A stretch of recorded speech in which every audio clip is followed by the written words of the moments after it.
नमस्कार दोस्तों, मैं एस्ट्रो सोनिया आपका बहुत बहुत स्वागत करती हूँ। दोस्तों, आज बात करेंगे एक बहुत ही इम्पोर्टेंट योग की। जन्म कुंडली में जैसे health, education, career, finance, relations, ये सब चीज़ें बहुत ज़रूरी हैं। इसी तरह से जन्म कुंडली में एक और योग बहुत इम्पोर्टेंट होता है देखना, विवाह योग। जैसे ही जातक या जातिका की उम्र विवाह योग्य होती है तो घर वालों को चिंता सताने लगती है कि शादी कब होगी, किस उम्र में होगी, कैसी चलेगी। या जो जातक लव मैरिज करने में इंटरेस्टेड होते हैं उनको ये चिंता होती है कि उनकी लव मैरिज होगी कि नहीं होगी। तो ये सारी चीज़ें देखने के लिए जन्म कुंडली में मैरिज का इवेंट यानी विवाह योग कब घटित होगा, कब शादी होगी, डिलेड है या टाइम पर शादी होगी, ये सब चीज़ों का एनालिसिस करने के लिए जन्म कुंडली का 7th हाउस देखा जाता है। 7th हाउस का लॉर्ड, 7th हाउस में बैठे हुए ग्रह, 7th हाउस पर पड़ने वाले ग्रहों की दृष्टि और इसके अलावा गोचर के ग्रह की जन्म कुंडली में सप्तम भाव पर गोचर के ग्रह किस तरह का प्रभाव डाल रहे हैं, और सबसे जरूरी चीज दशा और जन्म कुंडली में सप्तम भाव के कारक, इन सब पर विचार किया जाना बहुत जरूरी है। यदि सप्तम भाव पर राहु केतु का प्रभाव हो, शनि का प्रभाव हो, तो ऐसे में इंटरकास्ट मैरिज के भी योग बनते हैं। यदि शनि राहु केतु का प्रभाव सप्तम भाव और सप्तमेश पर हो तो मैरिज काफी डिले हो जाती है। समटाइम्स ऐसी मैरिज 36 या 42 के बाद होती देखी गई है। इसी तरह से यदि मंगल का प्रभाव है जन्म कुंडली के 7वें घर पर या सप्तमेश पर या मंगलीक है जातक, तो ऐसे में कई बार 28 वर्ष तक भी मंगल परेशान करता है। 28 वर्ष के उपरांत ही ऐसे जातक का विवाह करना शुभ रहता है।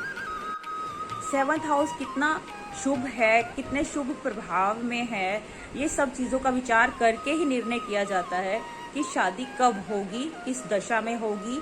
और सबसे इम्पोर्टेंट रोल रहता है गोचर का, कि गोचर में ग्रहों का प्रभाव किस तरह का पड़ रहा है 7वें घर पर। यदि जन्म कुंडली में सप्तमेश की दशा चल रही है या द्वादशेश की दशा चल रही है, द्वितीयेश की दशा चल रही है, तो शादी का योग घटित होने में बहुत मदद मिलती है।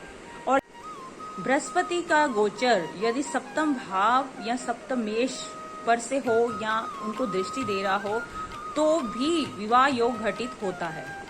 इसके अलावा यदि शनि, राहु, केतु, मंगल जैसे ग्रह सप्तम भाव को पीड़ित कर रहे हों तो विवाह होने में अड़चने आती हैं।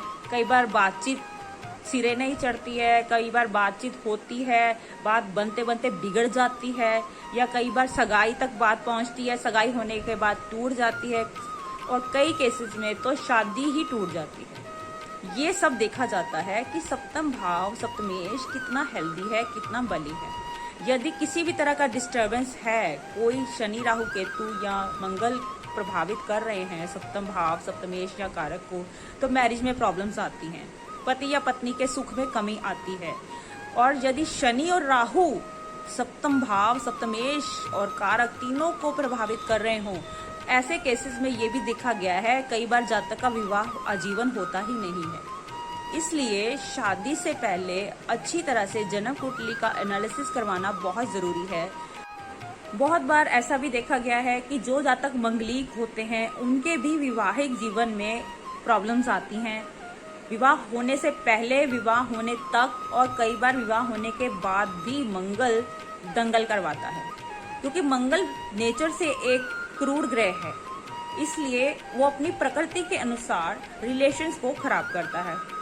यदि यही मंगल शुभ राशि का, मित्र राशि का होकर शुभ प्रभाव में हो, खास तौर से यदि बृहस्पति की दृष्टि पड़ रही हो, तो ये थोड़ी सी परेशानियां कम हो जाती हैं। इसी तरह से यदि किसी जातक की कुंडली में शनि राहु केतु प्रभावित तो कर रहे हैं, लेकिन साथ ही साथ शुभ ग्रहों का प्रभाव है, जैसे बृहस्पति की दृष्टि है या कारक स्वयं अपने भाव को देख रहा है और बली है, तो ऐसे में कई बार डिले होती है मैरिज, लेकिन हो जाती है।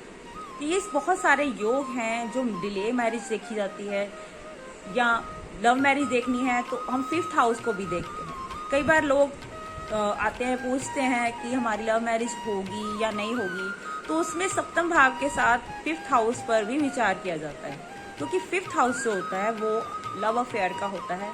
यदि 5th हाउस का सप्तम भाव या 11th हाउस के साथ किसी तरह से संबंध बन रहा है और क्रूर प्रभाव नहीं है, खास तौर से शनि की दृष्टि नहीं है, तो ऐसे में प्रेम प्रसंग प्रवान चढ़ते हैं, लव मैरिज होने के चांसेस बढ़ जाते हैं। बहुत सारे योग होते हैं जिन पर विचार किया जाता है कि लव मैरिज होगी या अरेंज मैरिज होगी। इसलिए जो भी जातक लव मैरिज या अरेंज मैरिज किसी भी तरह की मैरिज में इंटरेस्टेड है और अपनी जन्म कुंडली किसी अच्छे ज्योतिषी को ही दिखाएं जो आपका सही मार्गदर्शक कर सकें। बहुत सारे ऐसे लोग हैं, एड्स भी मैं देखती हूँ, जो गुमराह करते हैं कि आपको मनचाहा प्यार मिल जाएगा, आपको आपका खोया प्यार मिल जाएगा। तो मेरी ये विनती है कि इस तरह के फ्रॉड्स के चक्कर में नहीं पड़ना चाहिए। ये सब सिर्फ पाखंड है, क्योंकि कोई भी इवेंट तब घटित होता है जब जन्म कुंडली में योग हो। यानी अगर जन्म कुंडली में योग ही नहीं है तो कुछ भी किया जाए नहीं होगा। जैसे एक मुर्दा शरीर में ऑक्सीजन लगाने का कोई फायदा नहीं होता है।